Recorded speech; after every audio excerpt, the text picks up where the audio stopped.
Bonjour à tous. Alors, avant de brancher tout ça, vérifiez bien que vous avez débranché ou éteint la Sismo. Ensuite, vous avez dû avoir ce câble-là.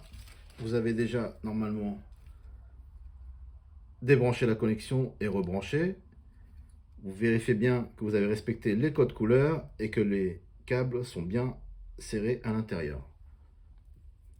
Une fois que vous avez fait la vérification, vous allez le brancher à votre écran. On va entendre un petit clips, vous enfoncez bien. Une fois, vous vérifiez bien. Une fois que vous avez fait ceci, vous laissez ça de côté. Une fois que vous avez passé votre câble à l'intérieur, ensuite, on va s'occuper de la carte mère. On va commencer par faire les branchements. Alors, le premier, c'est comme ceci. Vous voyez, vous respectez bien les codes couleurs. Rouge avec rouge. Ensuite, le vert. Le troisième se trouve au niveau du câble. Comme ceci. Il est rouge. Hop, je l'enclenche bien. Celui-là, il est vert. Je l'enclenche bien. Et le dernier, c'est le noir. Hop, je l'enclenche bien. Je vérifie bien qu'ils sont bien enfoncés. Tout est bien enfoncé. Et de l'autre côté, vous avez les câbles du moteur que j'ai déjà mis sur le domino. Pareil, vous l'enclenchez bien.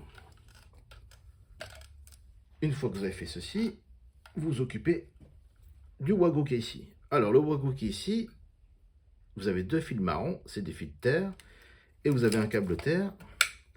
Ce câble terre là, il va aller à la prise filtre que vous avez, comme ceci. Vous le mettez à l'intérieur. Voilà. Et l'autre terre, c'est la terre du moteur. La terre du moteur, pareil, vous allez le mettre dans votre Wago.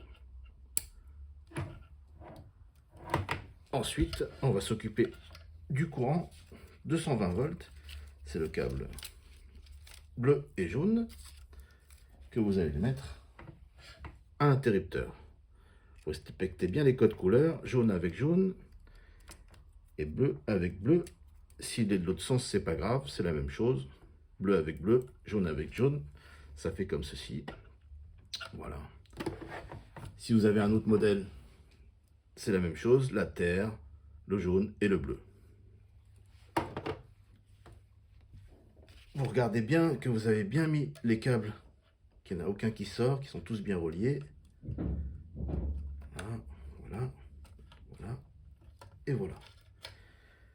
Et en dernier, on va s'occuper du lecteur. Alors ça, c'est les câbles du lecteur. Si vous avez ce modèle-là, vous avez juste à les mettre dedans, peu importe. Si vous avez un modèle avec câble, bah vous coupez et vous les reliez, tout simplement. Une fois que vous avez fait ceci, un petit checking vite fait, vous regardez bien, vous avez bien tout connecté, vous avez suivi toutes les instructions comme il faut, tout est bien connecté.